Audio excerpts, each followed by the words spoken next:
दोस्तों, ऑपरेशन सिंदूर के बीच में जब सीज फायर अनाउंस किया गया तो हर कोई यह सवाल कर रहा था कि भाई इंडिया के पास में तो अपर हैंड था, क्यों किसी के दबाव में आए इंडिया।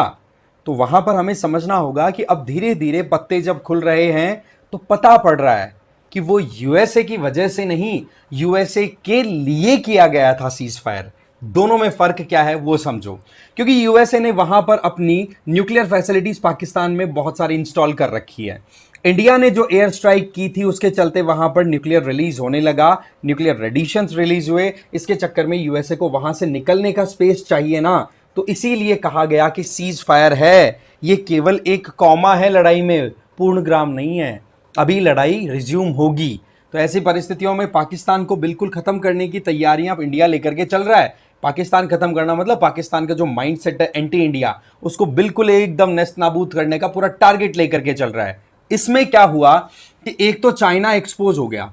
पाकिस्तान ने चाइनीज टूल्स इक्विपमेंट्स यूज किए, चाहे फाइटर जेट्स हो, चाहे रडार्स हो या अपना एयर डिफेंस सिस्टम हो, हर जगह पे पाकिस्तान को मुंह की खानी पड़ी। वहीं दूसरी तरफ अमेरिका लगातार पहले तो टैरिफ वॉर के चक्कर में बाकी देशों से लड़ाई की और इंडिया को भी उसमें लपेट लिया, और उसी में आगे बढ़ते हुए अमेरिका ये चाहता है कि हमारे साथ में हमारे दोस्त वही बन सकते हैं जो कि हमारी हां में हां मिलाए। अब आपको पता है इंडिया तो अपनी इंडिपेंडेंट फॉरेन पॉलिसी के लिए जाना जाता है, कभी भी किसी भी ग्रुपिंग में जाने की इच्छा नहीं रखता, न्यूट्रल रहना पसंद करता है और हमेशा इंडिया के इंटरेस्ट को ही ध्यान रखते हुए हमारी फॉरेन पॉलिसी काम करती है, जो कि यूएसए को बिल्कुल पचती नहीं है। तो ऐसे में यूएसए ने भी इंडिया को बाईपास करने की पूरी तैयारी की थी। बट यहां पर ही मामला खत्म नहीं होता। आपने नोटिस नहीं किया कि पिछला जब से ये ऑपरेशन सिंदूर में हमने सीज फायर किया है तब से कितनी शांति बनी हुई है, कितना पीसफुल माहौल है, ज्यादा कुछ उठापटक दिखाई नहीं पड़ रही है। एकदम से क्या हुआ जिसके चलते ये सारी चीजें एकदम शिफ्ट होती हुई दिखाई पड़ रही हैं? तो इसके पीछे सिंपल लॉजिक है कि देखो, शांति हमेशा बड़े तूफानों के पहले दिखाई पड़ती हैं, और अभी जो तूफान है वो कुछ ऐसा है कि हमारा जो असली दुश्मन है ना वो है चाइना। यूएसए के लिए भी सबसे बड़ा थ्रेट है चाइना, जापान हो या फिर यूरोपियन कंट्रीज हो उनके लिए भी बहुत बड़ा थ्रेट है चाइना। तो एक दुश्मन के चक्कर में ये चाहे इंटरेस्ट मैच करे यूएसए के इंडिया के साथ या ना करे, मजबूरन इंडिया को साथ में लेना उसकी मजबूरी हो ही जाती है, मजबूरन लेना पड़ेगा। तो ऐसे में इक्वेशन क्या बन रही है, क्या इंडिया कर रहा है जिसके चलते चाइना के लिए पूरे वर्ल्ड में अगर रिलायबल कोई काउंटर पार्ट है तो वो इंडिया है, ये देखा जा रहा है वेस्टर्न कंट्रीज के द्वारा। इंडिया क्या कदम उठा रहा है पूरी चीजों को हम समझेंगे। बट आगे बढ़े उससे पहले एक तो आप मुझे फॉलो कर लो इस क्यूआर कोड को स्कैन करके टेलीग्राम पर। दूसरा, प्रतिज्ञा दिवस के ऑफर्स अभी चल रहे हैं, जितने भी कोर्सेज हैं उन सब पे 50% तक का डिस्काउंट है। जो कॉलेज गोइंग स्टूडेंट्स हैं उनके लिए यूपीएससी प्रारंभ है, 2028 का टारगेटेड ईयर है, वो आप देख सकते हैं 10,000 रुपए पर ईयर के हिसाब से चार्जेस में आपको ये फैसिलिटेट किया जा रहा है। फाउंडेशन कोर्सेज में 2026 जिनका टारगेट है वो प्रहार इंग्लिश और हिंदी वाले हैं, उनके लिए 10,000 है। टाइटन भी आप देख सकते हो कंप्लीट इंग्लिश में आएगा, वो आपका 10,000 है। इसके अलावा जिनका टारगेट 2027 है उनके लिए संकल्प है 12,000 की रेट पर, पिनेकल है वो भी 12,000 की रेट पर। फर्क इतना सा इनका मीडियम आपको ध्यान रख लेना है। इसके अलावा प्रतिज्ञा दिवस के उपलक्ष्य में मेंस आंसर राइटिंग प्रैक्टिस 2025 के लिए जो लोग जा रहे हैं उनके लिए सृजन मेंस प्रोग्राम है 2025, राइट। तो आप खुद देखेंगे यहाँ पर ओनली 4,000 की रेट पे आपकी मेंस आंसर राइटिंग प्रैक्टिस हो जाएगी। चलिए जी, इसके अलावा यूपीएससी 2026 का टारगेट है जिसमें प्रीलिम्स और मेंस का टारगेट लेकर के चल रहे हैं टेस्ट सीरीज और इनका, तो वो आपको मात्र 9,000 रुपए में। बाकी और कोई भी डाउट हो ना आपके मन में, राइट, तो ये कॉन्टैक्ट नंबर दिए हुए हैं, इन पे कॉल कर लो और डिटेल्स वो डिस्क्रिप्शन बॉक्स में दी हुई है, चेक कर लो। ये डिस्काउंटेड रेट्स जो हैं ये प्रतिज्ञा दिवस के तौर पे अभी चल रही हैं, फिर बाद में ये कब खत्म हो जाए ध्यान नहीं है, तो जल्दी करो भाई। तो बात कुछ ऐसी है कि इंडो पाक सीज फायर को लेकर के इंडिया को बहुत आड़े हाथों लिया गया था हमारे देश के अंदर ही। बट अभी की सिचुएशन कुछ ऐसी है कि हमारा जो बड़ा दुश्मन है वो है चाइना। चाइना पे क्या हम विश्वास कर सकते हैं? Answer is no. तो ऐसे में हमें देखने की जरूरत है कि हम कैसे आगे कंटिन्यू कर सकते हैं। देखा जाए तो पिछले 6 साल की हमारी डिप्लोमेसी, हमारे साइलेंट एफर्ट्स का आउटकम कुछ ऐसा है कि चाइना जहां पर स्ट्रिंग ऑफ पर्ल्स बना करके इंडिया को घेरने की कोशिश कर रहा था, अलग अलग पोर्ट सिटीज को डेवलप करके हमारे नियर बाई पड़ोसियों के अंदर वहां पर अपनी खुद की पोजीशन को स्ट्रांग करते हुए, वहीं पर इंडिया ने भी अपनी तरफ से बाकी जो चाइना के सरकमफेरेंस के आसपास में लोकेटेड जो कंट्रीज हैं जो चाइना से परेशान है, उनके साथ इंडिया ने अच्छे रिश्ते बना रखे हैं। अब इंडिया और चाइना की रिलेशनशिप या अप्रोच में डिफरेंस क्या है? चाइना हमेशा डोमिनेंस क्रिएट करता है, इंडिया हमेशा कहता है कि आप अपने हिसाब से अपनी स्ट्रेंथ के साथ में खुद डेवलप हो। दैट मीन्स इंडिया के लिए रिस्पॉन्सिबल है तो आप अपने देश के लिए रिस्पॉन्सिबल रहें। चाइना ये कहता है कि टेंशन मत लो, तुम बिक जाओ, मैं तुम्हारी रिस्पॉन्सिबिलिटी लेता हूं। अब आप सोचो कि चाइना कितना रिस्पॉन्सिबिलिटी ले पाएगा, वो आप अच्छे से जानते भी हैं। तो इंडो पैसिफिक रीजन की अगर बात करें तो वहां पर अभी लेटेस्ट डेवलपमेंट क्या होता है कि फ्रांस के प्रेसिडेंट इमैनुअल मैक्रों वो आते हैं शंग्रीला डायलॉग में, जहां पर आपको ध्यान होगा हमारे चीफ ऑफ डिफेंस स्टाफ जो है उनके द्वारा ये कहा गया था कि हमारे कुछ फाइटर जेट्स हैं वो डाउन हुए थे, फिर उसके बाद टेक्निकली उनको इंप्रूव करके हमने फ्लाइट कर दी थी। उसको लेकर के भाई कई मिसकंसेप्शंस आए, but fact of the matter is हम यहाँ पर बात करना चाह रहे हैं कि इमैनुअल मैक्रो ने ये कहा कि we want to go further with India. इसका मतलब आप समझिए कि यूएसए पर जो विश्वास है ना वो बहुत हद तक रिड्यूस हो रहा है वेस्टर्न कंट्रीज का, और ये स्कोप क्रिएट करता है एक डेमोक्रेटिक कंट्री होने के नाते इंडिया के लिए। ऑपरेशन सिंदूर ने इंडिया की डिफेंस कैपेबिलिटीज को साबित कर दिया है दुनिया के सामने। नहीं तो आप खुद सोचो, यूएसए वो क्या इंडिया के साथ आना पसंद करेगा?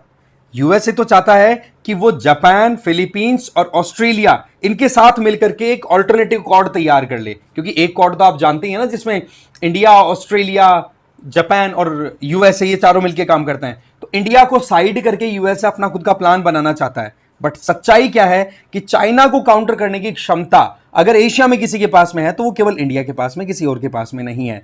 फर्क इतना ही है कि इंडिया ऑटोनॉमसली काम करता है विदाउट एनी एक्सटर्नल प्रेशर, जो कि यूएसए को पसंद नहीं है। बट अगेन यूएसए के पास में दूसरा कोई ऑप्शन भी नहीं है। सही मायने में ऑपरेशन सिंदूर ने वैसे देखा जाए ना तो चाइना और यूएस दोनों को ही जलील किया है, देखो देखा जाए तो, है ना। पर चाइना को थोड़ा ज्यादा कर दिया, तो चाइना थोड़ा सा एकदम हड़बड़ाया हुआ है। तो ऐसी परिस्थितियों में हम भी कमजोर नहीं है, हमने भी हमारी तैयारियां बड़ी अच्छे से कर रखी है। और तैयारियों में कुछ ऐसा है कि हमने पिछले कुछ सालों में ऐसे कदम उठाए हैं जो वाकई में इंडिया की पोजीशनिंग को बहुत ज्यादा स्ट्रांग बनाते हैं। वो क्या क्या है? नंबर 1, क्वाड मेंबरशिप की बात आती है तब ये 4 कंट्रीज अपना रोल प्ले करते दिखते हैं, ठीक है, जापान, इंडिया, ऑस्ट्रेलिया और यूएस। तो यहां पर इंडिया क्या कभी यूएसए के प्रेशर में आया? नो, इंडिया ने पार्टिसिपेशन दिया बट इंडिपेंडेंट पॉलिसी के आधार पर। नंबर 2, ताइवान की बात करें तो ताइवान को क्या इंडिया ने ओपनली रिकॉग्नाइज किया? नो। पर क्या ताइवान के साथ हमारे रिलेशन है? Answer is yes. Trade relations हमने पिछले 6 सालों में ताइवान के साथ बहुत इंप्रूव किए हैं, सेमीकंडक्टर टेक्नोलॉजी पर्टिकुलरली अगर मैं बात करूं तो। फिर आ जाता है आप बाकी साउथ ईस्ट एशियन कंट्रीज में फिलीपींस, जो कि कंप्लीटली वैसे तो यूएसए का ही एक बहुत बड़ा पार्टनर कंट्री है बट चाइना से बड़ा परेशान है। तो फिलीपींस को हमने मिसाइल सप्लाई किया चाइना की नाक के नीचे। फिर आ जाओ आप वियतनाम की बात कर लो, और वियतनाम के साथ में इंडोनेशिया को ले लो। इनके साथ में हमारे मिलिट्री टाइज हैं, मिलिट्री एक्सरसाइज हैं, वो लगातार हम राइज कर रहे हैं क्योंकि ये दोनों कंट्रीज भी चाइना से परेशान है। फिर आ जाओ आप जापान, ऑस्ट्रेलिया और साउथ कोरिया जैसे, जो Japan, Australia and south Korea जैसे डेमोक्रेटिक कंट्रीज, उनके साथ में हमने डिफेंस मिलिट्री एक्सरसाइजेस को बढ़ावा दिया है, जिससे कि दुनिया में एक मैसेज जाए कि डेमोक्रेटिक वैल्यूज को अपहेल्ड करने वाले कंट्रीज खुद को डिफेंड करने के लिए किस तरीके से साथ में आते हैं। और सबसे इंपॉर्टेंट काम इंडिया ने किया कि ना तो हमने नेटो को ज्वाइन करने की बात की, और वहीं पर रशिया की तरफ से एक प्रपोजल तैयार किया जा रहा है जिसमें रशिया, इंडिया, चाइना, RIC एक ग्रुप जो कि साथ में मिलकर के वर्ल्ड ऑर्डर को बहुत हद तक डिसाइड कर सकते हैं, उसमें इंडिया एकदम क्लियर अपना स्टैंड रखेगा कि देखो जी, मेंबर बने हैं, मेंबर तो हम ब्रिक्स के भी हैं, RIC साथ आकर के काम करेंगे, हमें कोई प्रॉब्लम नहीं है। पर रशिया पर तो चाइना के बहुत सारे एहसान हैं, रशिया तो दबता है, पर क्या इंडिया दबेगा? तो इस तरीके से इंडिया ना कभी भी किसी ग्रुपिंग में दबाव में आकर के ज्वाइन नहीं करता है। तो ये चीजें शो करती है इंडिया की क्लियर कट पॉलिसीज को कि हमारी पॉलिसी किसी के अगेंस्ट में नहीं है, किसी ग्रुप के फेवर में नहीं है, हमारी पॉलिसीज हमेशा इंडिया के इंटरेस्ट में है। और ये चीज रशिया को समझ में भी आ गई है। इसीलिए आप देखो कि रशिया कभी भी इंडिया को बिल्कुल साइड में नहीं होने देना चाहता, ना देता है, क्योंकि आप खुद देखो कि रशिया यूक्रेन कॉन्फ्लिक्ट में बहुत सा दबाव बना इंडिया पे कि आप स्टेटमेंट दो रशिया के अगेंस्ट में, पर क्या इंडिया ने दिया? नहीं। इंडिया ने अपने तरीके से रशिया को समझाया, मानना नहीं मानना रशिया की इच्छा है, पर हमने हमारी बात कही किसी के दबाव में? नहीं। तो यूएसए तो देखो चाहता है कि एक ऐसा कोई कंट्री मिल जाए जो कि चाइना को कंटेन करने में हेल्प कर जाए, बट वहीं पर रशिया यूक्रेन कॉन्फ्लिक्ट में चाइना वहां पर साइलेंटली अपना गेम खेलता चला जा रहा है। तो ऐसे में क्या यहां पर कोई दूसरा कंट्री ऑल्टरनेटिव दिखाई पड़ता है जो इंडिया को रिप्लेस कर सके? तो आंसर इज नो। तो यूएसए की मजबूरी हो गई कि इंडिया के साथ में एंगेज करे। फ्रांस अपने डिफेंस टाइज, डिफेंस मैन्युफैक्चरिंग को इंडिया के साथ में और ज्यादा कोलैबोरेशन देना चाहता है। जापान और ऑस्ट्रेलिया मिलिट्री एंगेजमेंट्स इंडिया के साथ बढ़ाना चाहते हैं, क्योंकि डेमोक्रेटिक वैल्यूज पे चलने वाले ये कंट्रीज हमेशा अपने हिसाब से काम करना चाहते हैं। तो कुल मिलाकर के देखें तो आज के समय में इंडिया ने ना कोई बड़ा युद्ध लड़ा है, ऑपरेशन सिंदूर को छोड़ दीजिए, ना कोई बड़ा युद्ध लड़ा है, ना कोई बड़ बोली हमने कही है, ना कोई बड़ा स्टेटमेंट दिया है, बट साइलेंटली ताइवान के साथ ट्रेड, फिलीपींस को मिसाइल, जापान के साथ टेक्नोलॉजिकल एंगेजमेंट, वियतनाम के साथ मिलिट्री ट्रेनिंग एंगेजमेंट, इंडोनेशिया के साथ मैरीटाइम सिक्योरिटी एंगेजमेंट्स, इन सारी चीजों को लेकर के इंडिया ने अपना स्टेटमेंट क्लियर कर दिया कि चाइना जिस तरीके से हमारे पड़ोसियों को खरीद करके एक सर्कल बनाना चाह रहा है इंडिया के खिलाफ में, जो कि चाइना की अपनी सेंट्रलाइज्ड जो माइंडसेट है उसको शो करता है, वहीं इंडिया इन देशों को जो चाइना के अगेंस्ट में खड़े हैं, छोटे छोटे देश, उनको चाइना के खिलाफ में उन्हीं को एम्पावर करते हुए इकट्ठा करता चला जा रहा है। तो ये टॉप नॉच डिप्लोमेसी का एक आउटकम है जो दिखाता है कि वाकई में इंडिया क्या अप्रोच लेके चल रहा है चाइना जैसे कंट्रीज को टैकल करने में। एकदम बैलेंस्ड अप्रोच जिसमें पॉकेट से पैसा भी ना लगे और साथ ही साथ बाकी जो कंट्रीज है उनके इंटरेस्ट को भी हम प्रोटेक्ट करें। भाई सीधी बात है, नेशनलिज्म की अगर बात करें तो हम हमारे देश, हमारी जमीन को हम बचा के रखें और वही आइडिया हम बाकी देशों को सिखा रहे हैं, तो इसमें तो चाइना को तो प्रॉब्लम होगी ना। चाइना तो दूसरों की जमीन नहीं हड़पना चाहता है। तो ये सिनेरियो क्रिएट हो रहा है।